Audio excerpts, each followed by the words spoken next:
Mesdames, Messieurs, bonjour à toutes et à tous. L'augmentation du prix du gaz butane au centre d'une conférence de presse, les premiers responsables du ministère du Commerce sont montés hier au créneau pour justifier cette hausse due à notre dépendance au coût d'exportation des produits pétroliers mondiaux. Journée porte ouverte sur la justice, elles ont été lancées hier à Fada et se penchent cette année sur le phénomène du grand banditisme. La réflexion va mettre face à face tous les acteurs de la justice et la population. Ainsi donc, le prix du gaz a connu une augmentation le 21 avril dernier, une hausse qui a surpris plus d'un consommateur burkinabé. C'est pour mieux éclairer les populations sur cette hausse des prix du gaz que le ministère du Commerce a organisé hier une conférence de presse. À retenir au nombre des principales raisons qui ont occasionné cette augmentation, la dépendance du Burkina au coût d'exportation des produits pétroliers. Reportage Abdelaziz Yagibou. De 850 tonnes en 1986, la consommation du gaz butane au Burkina est passée à 40 000 tonnes en 2012, soit un taux moyen de progression annuelle de 17%.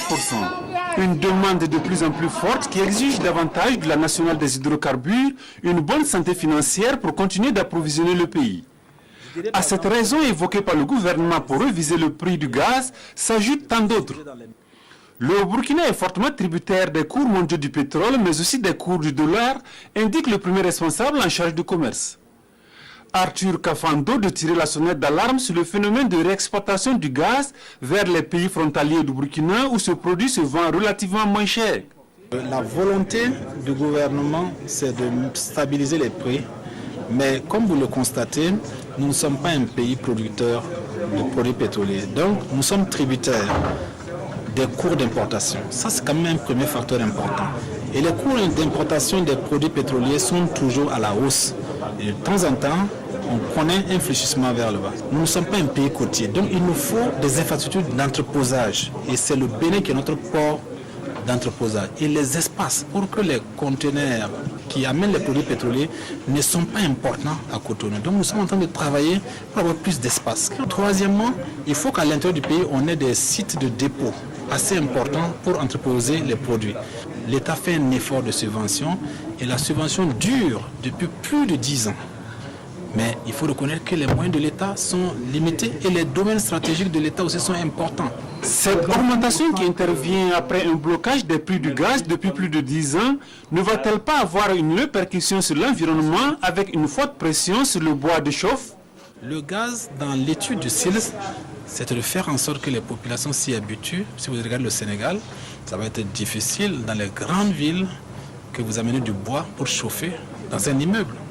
Donc, mais il faut qu'on s'habitue à consommer le gaz, même sans subvention, parce que le niveau de vie le permet, le niveau des revenus permettent que le gaz, un mois, il peut être d'un niveau légèrement élevé, le mois suivant, il peut être un peu bas. Voilà comment le prix doit se gérer sur le marché. C'est ce mécanisme qui est important. Mais sinon, si on parle de subvention tout le temps, ou qu'on parle de bloquer le prix, le jour où on veut enlever le verrou, ça fait très mal. Depuis le 21 avril dernier, la bouteille de gaz de 6 kg se vend à 2000 francs CFA au lieu de 1560 francs et la bouteille de 12 kg, elle voit son prix passer de 4000 à 5000 francs CFA. Voilà à titre indicatif les prix de vente détaillés aux consommateurs des types de conditionnement les plus utilisés dans les ménages. La plénière hier à l'Assemblée nationale était consacrée aux questions au gouvernement. Pas moins de 8 ministres ont été interpellés par les députés à travers 10 questions d'actualité ou orales. Des questions ayant trait, par exemple, au financement de la lutte contre le sida, les résultats du programme spécial de création d'emplois, les lotissements, les transcriptions dans les langues de délibération des conseils municipaux. Bref, reportage Sylvain Vebamba. Un affrontement entre Maliens et Burkinabés. C'est par les questions d'actualité qu'ont été entamées l'audition et la réponse aux questions. Les sujets d'actualité, objets des interpellations du gouvernement, sont les incidents entre Maliens et Burkinabés intervenus au Sénégal, l'insécurité avec la recrudescence des attaques à main armée et également les délestages et la fonctionnalité de la centrale électrique de Komsilga. Je suis un élu du Kadiogo et la ville de Ouagadougou, comme vous connaissez, connaît des délestages importants. Il était donc de mon devoir d'interpeller le gouvernement parce que mes électeurs aussi m'interpellent. Le ministre n'a pas été capable de nous dire quand véritablement on va connaître la fin des délestages. Parmi les autres préoccupations évoquées, la modernisation et la moralisation de l'administration. À ce sujet, le ministre en charge de la fonction publique s'est prêté à la question du député Noël Sourouema. La réponse qui nous a été donnée nous satisfait pleinement parce qu'il y a beaucoup de mesures dont nous n'avions pas connaissance qui ont été développées. Il y a également des sanctions qui étaient prévues dont nous n'avions pas connaissance et le ministre qui a répondu à la question a bien fait à développer toute une politique de son département en faveur de la modernisation et de la moralisation. La fermeture des salles de cinéma dans un pays qui abrite le siège du FESPACO a été relevée par le député Franceline Naré Oubda à l'adresse du ministre de la Culture et du Tourisme. La transcription des délibérations des conseils municipaux en français et dans les langues locales était une préoccupation de l'honorable Bendi Benoît Woba, formulée à l'endroit du premier responsable de l'aménagement du territoire et de la décentralisation. Une des raisons, c'est qu'elle soit informée dans une langue qu'elle parle, et l'autre, c'est permettre à l'alphabétisation d'avoir plus de motivation et surtout permettre aux personnes alphabétisées de ne pas oublier, de ne pas retomber dans l'analphabétisme. Le ministre de l'Habitat et de l'Urbanisme s'est vu notifier 2 questions. Celle de l'élu Innocent Kouldiati sur les mesures prises par le gouvernement et à prendre pour mettre de l'ordre dans les lotissements et les attributions de parcelles, et celle du député Amadou Sanon sur les préalables à l'organisation d'états généraux sur les lotissements annoncés par le Premier ministre. Moi j'ai demandé en quelque sorte un audit général, qu'il soit mis sur la place publique, qu'on sache qui est qui, qu'est-ce qui s'est passé, qu'est-ce qui se passe en réalité. Bon, j'ai compris dans la réponse du ministre que les services techniques ont déjà opéré un certain nombre de diagnostics et qu'il y a un travail qui est en cours, mais on ne communique pas assez sur le travail qu'il y a à faire. Le ministre de la Jeunesse et de la Formation professionnelle et de l'Emploi, ainsi que le ministre de la Santé, ont été respectivement interpellés par les députés Salam Dermé et Marie-Claire Guigman-Nassa sur le bilan à mi-parcours du programme spécial de création d'emplois pour les jeunes et les femmes et la stratégie du gouvernement face à la rareté des ressources pour le financement de la lutte contre le VIH-Sida. Formation des élus locaux de l'Alliance pour la démocratie et la fédération, Rassemblement démocratique africain ADF-RDA. Au centre de cette rencontre, les bonnes pratiques en matière de gouvernance locale. L'initiative du Parti de l'Éléphant vise à donner aux militants des rudiments nécessaires à l'accomplissement de leur mandat. Reportage Maïmouna Traoré. Les nouveaux élus locaux de l'Alliance pour la démocratie et la Fédération Rassemblement démocratique africain à l'école de la gouvernance locale. Il s'agit pour eux d'apprendre les bonnes pratiques et les différentes stratégies de planification pour gérer avec efficacité les communes dont ils ont la charge. C'est de voir comment effectivement faire en sorte que la décentralisation qui confère quand même aux conseils municipaux et aux conseils régionaux la gestion des affaires publiques au plus proche des citoyens, qui puissent effectivement assurer pleinement leur mission en créant des espaces qui facilitent le dialogue entre les citoyens et l'élu, qui facilitent la prise en compte des attentes citoyennes dans la gestion quotidienne de la cité, mais qui permet aussi effectivement de rapprocher la décision politique du besoin là où il s'exprime. Une belle opportunité pour ces maires et conseillers municipaux qui, pour certains, sont à leur première expérience. Ça nous permet de nous armer le mieux pour pouvoir faire face quand même à ces multiples problèmes. Quand je parle de problèmes en ça vient de la politique aujourd'hui qu'il faut vraiment forcer pour pouvoir au moins avoir des armes nécessaires et pouvoir bien gouverner. Pour le vice-président du Parti de l'Éléphant, l'objectif à terme est de renforcer les capacités managériales de ses conseillers élus à l'issue des élections du 2 décembre dernier. Nous tenons à ce qu'ils soient performants et surtout en montrant le bon exemple au travail, la discipline et surtout effectivement la cohésion. L'ADF-RDA entend aussi par cette initiative accompagner l'action du gouvernement en matière de décentralisation. L'installation des nouveaux conseils municipaux se poursuit à travers le Burkina. Le maire de Pisila, dans le San-Matenga, a reçu le 20 avril dernier les clés de sa mairie. Emmanuel Savargo du CDP dirigera une équipe forte de plus de 100 membres issus de 4 partis politiques. Il a promis de travailler à rassembler et réconcilier les fils et filles de la commune pour un développement durable. Reportage Oumou Sissé, Sylvestre Da. Après l'avoir élu conseiller lors des consultations électorales du 2 décembre dernier, c'est dans la joie que la population de Pisila a assisté à l'installation de leur maire. Emmanuel Sawadogo, ici du CDP, le Congrès pour la démocratie et le progrès, a reçu son écharpe des mains du haut-commissaire de la province du San-Matenga. Pour le nouveau maire, le développement socio-économique passe d'abord par l'union. En premier, j'attacherai une grande importance au rassemblement des fils et filles de la commune de Pisla pour une union sacrée autour des actions de développement de notre localité.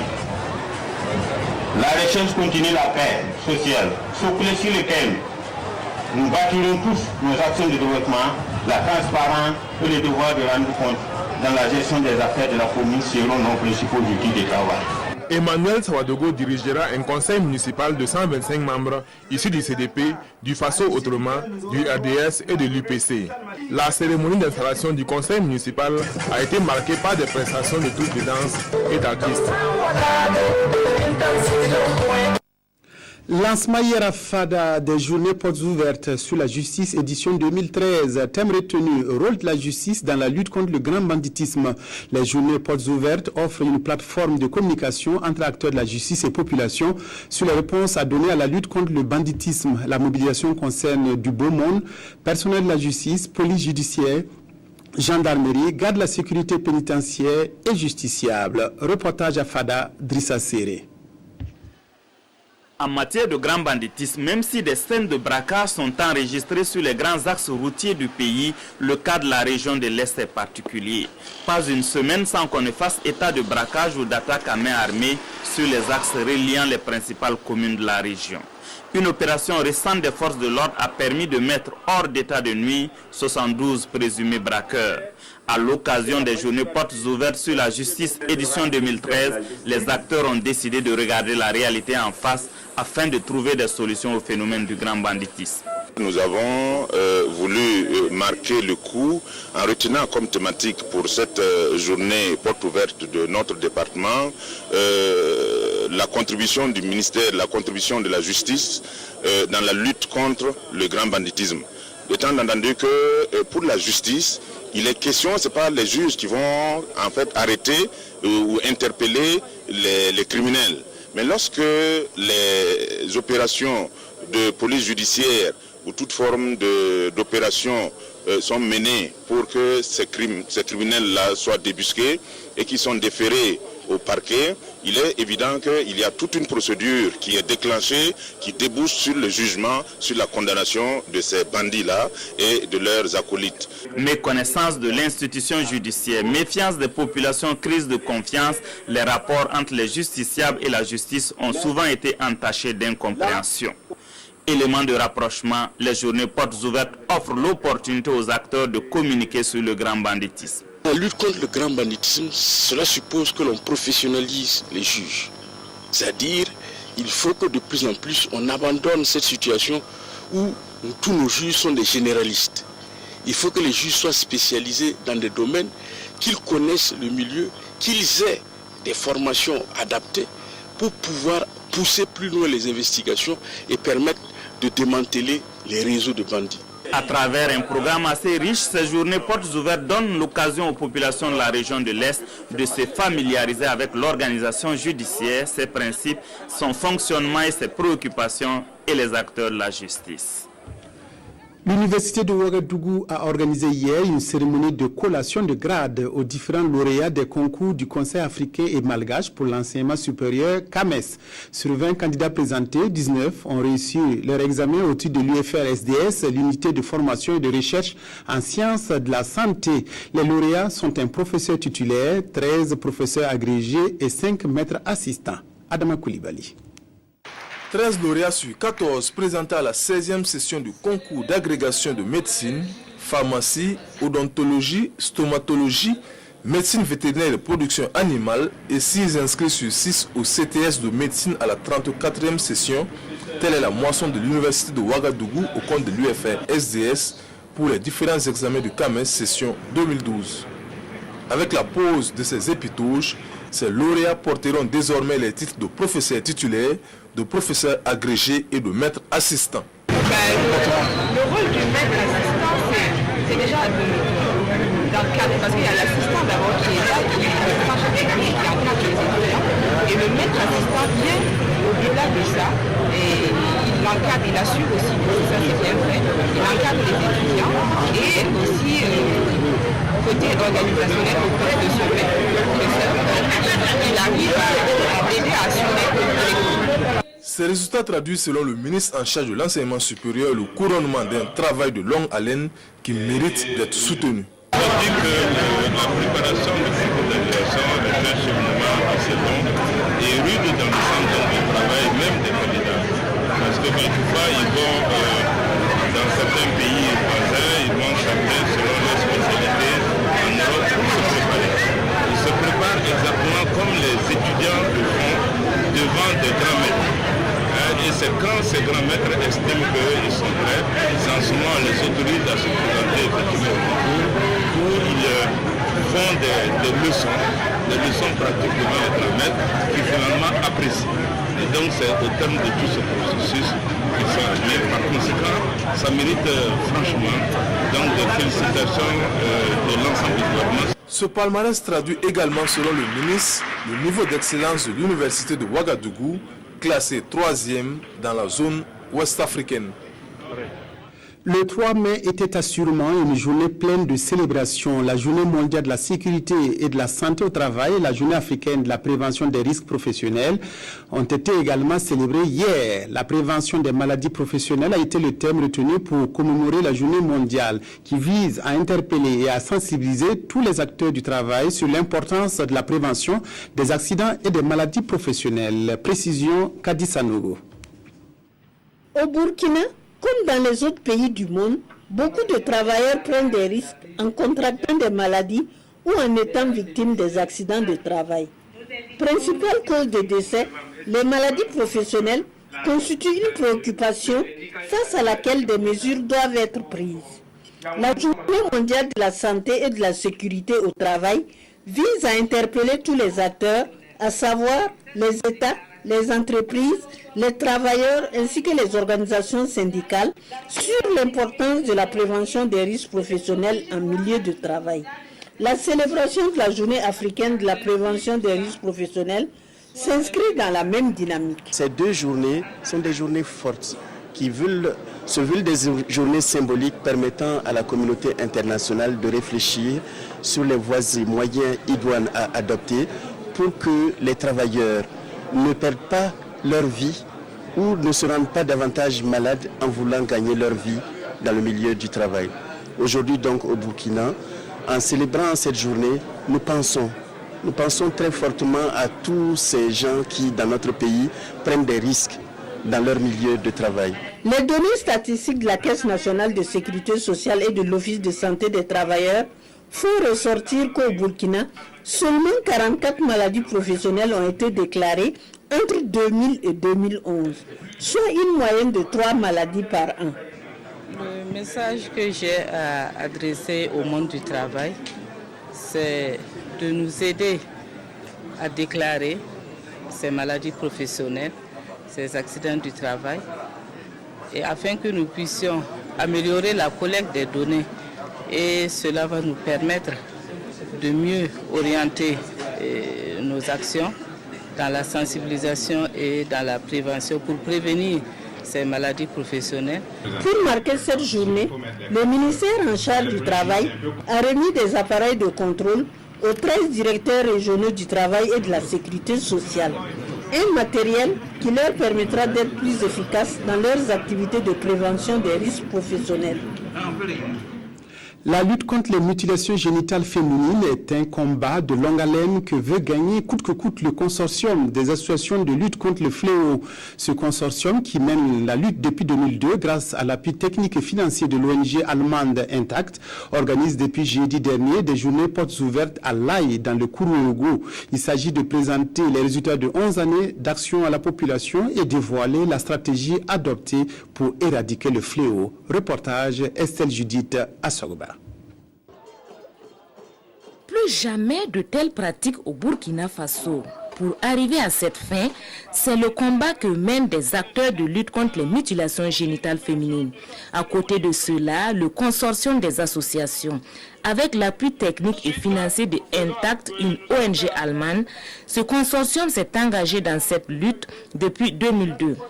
Les journées portes ouvertes à l'Aïe dans le Kourouogo sont l'occasion pour les initiateurs de montrer au grand public les résultats de leurs actions et la stratégie à entreprendre pour venir à bout de cette pratique. Il s'agit de la découverte des ex-exciseuses répertoriées dans toutes les localités du consortium. Il s'agit de gardiens de tradition surtout, c'est-à-dire les coutumiers et autres que nous travaillons. Donc nous avons pu les répertorier.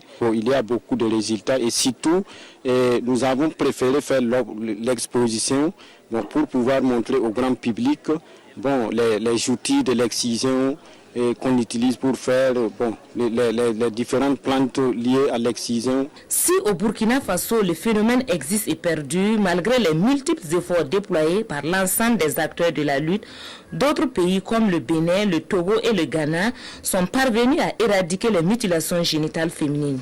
Et le secret, le voici. Ils nous ont dit, nous sommes sous ordre, nous sommes des exécutantes. Ne croyez pas que nous faisons de n'importe chef. Et c'est là que les révélations ont commencé. Là, c'est très important de le savoir. Il y a des gens derrière nous et ce sont ces personnes-là qui ont le pouvoir de décision sur les décisions. C'est à partir de ce moment qu'on a eu la notion de garder de la tradition. Cette démarche est bien accueillie par les pères du Burkina. Désormais, l'implication des gardiens des traditions sera une réalité. Il y a autre chose derrière. Et derrière cette chose, il y a certains qui sont des décideurs. Et ces décideurs-là, c'est les gardiens de tradition. Donc, il faut réorienter la lutte en impliquant les gardiens de tradition. La conjugaison des efforts des membres du consortium des associations et des acteurs à l'échelle nationale pourrait faire de la tolérance zéro une réalité à brève échéance dans sa zone d'intervention. Le Moun, le San-Mantenga, le Seno et le Kourouogo et partant de l'ensemble du Burkina Faso. Un ouvrage intitulé « La ville de Bobo-Dioulasso, urbanité et appartenance en Afrique de l'Ouest » vient de paraître pour contribuer à faire connaître l'histoire de la ville de Sia. Son auteur, le professeur Mamadou Lamine Sanogo, a procédé lundi dernier à la dédicace de son œuvre et espère ainsi appuyer le gouvernement pour une meilleure maîtrise des politiques économiques et sociales. Moumouni Baro. C'est un ouvrage de 324 pages qui a été présenté au public bobolais ce lundi 29 avril 2013, intitulé « La ville de Bobo-Dioulasso au Burkina, urbanité et appartenance en Afrique de l'Ouest ». Cette œuvre littéraire retrace l'histoire de cette ville avant, pendant et après la colonisation. Le présent ouvrage est le fruit de recherches de 15 universitaires venus de 17 pays d'Europe, d'Amérique et d'Afrique, dont le chef d'orchestre est le professeur Mamadou Lamine Sanogo. Nous sommes un ensemble de chercheurs que nous connaissons depuis un certain temps, de par nos travaux de recherche. Et nous nous sommes rendus compte qu'il y a pas mal de gens qui travaillent sur la ville de Bobo-Dioulasso, que ce soit aux États-Unis, en France, en Suède, en Pologne, en Allemagne, etc. Mais il était rare de voir les travaux, les résultats partagés par les uns et les autres. Donc nous avons voulu créer cette opportunité pour que l'ensemble des chercheurs qui travaillent sur Bobo-Dioulasso se retrouvent et voient dans quelle mesure on peut se partager nos résultats pour la ville et pour notre intérêt scientifique aussi. Pour le patron de la cérémonie, réaliser une telle œuvre sur l'histoire de la ville de Sia est tout simplement une satisfaction morale pour lui. Chaque commune, chaque ville a une fonction. Et l'ouvrage que nous venons donc de dédicacer offre toutes les plateformes qui mettent en exergue les différentes fonctions que Bobo-Dioulasso peut avoir dans la contribution au développement de ces pays. Il est important de s'arrêter vraiment sur le rôle et les fonctions de chaque ville. Ce livre vient sans nul doute enrichir la liste des ouvrages dédiés à la ville de Bobo-Dioulasso, entre autres les RDA en Haute-Volta, les chroniques d'un garde républicain. Et l'auteur des livres dit compter sur tous pour faire de Bobo-Dioulasso une ville de recherche, une cité de référence. Un festival pour promouvoir la danse et les instruments de musique traditionnels chez les Boaba, en abrégé Fesmou Bois, s'est ouvert lundi dernier à Bondouki dans le Moun. Le festival est placé sous le thème Peuple Boaba, recherchons notre identité, et son ouverture était placée sous la présence du ministre de la Culture et du Tourisme Baba Ama. Reportage Sanoua Christine Koulibaly. C'est le Timbouani, tambour d'appel, qui a donné le ton à cette première édition du festival musical Boaba. Un festival qui a pour ambition de reconstituer les pas de danse et les instruments de musique traditionnels en voie de disparition. D'où le thème Peuple Bois, recherchons notre identité. Pour ce festival, je crois qu'il y a la commune de Bekwi, il y a la commune de Yao, il y a la commune de Warkol, et à la commune de Bondouki, et il y a aussi Dédougou. Notre ambition, c'est de couvrir toutes les régions bois du Burkina. C'est d'ailleurs la raison pour laquelle nous avons parlé du festival musical Boaba du Burkina. Parce que pour nous, c'est une affaire de tous les Boaba du Burkina. Une dizaine de variétés de danse et d'instruments étaient ainsi identifiés à ce rendez-vous culturel qui se veut être également un signe d'intégration et de paix dans la communauté bois. À l'endroit des organisateurs, j'ai transmis les encouragements de M. le ministre, qui était vraiment satisfait de savoir que cette manifestation est soutenue par une commune rurale. Ça, c'est un exemple fort qui est à promouvoir partout au Burkina Faso. Parce que les Burkinabés ont soif de leur culture. Le message que moi je leur ai donné, c'est d'abord de ne pas se décourager. Parce que dans toute première initiative, on n'atteint pas déjà la perfection au premier coup.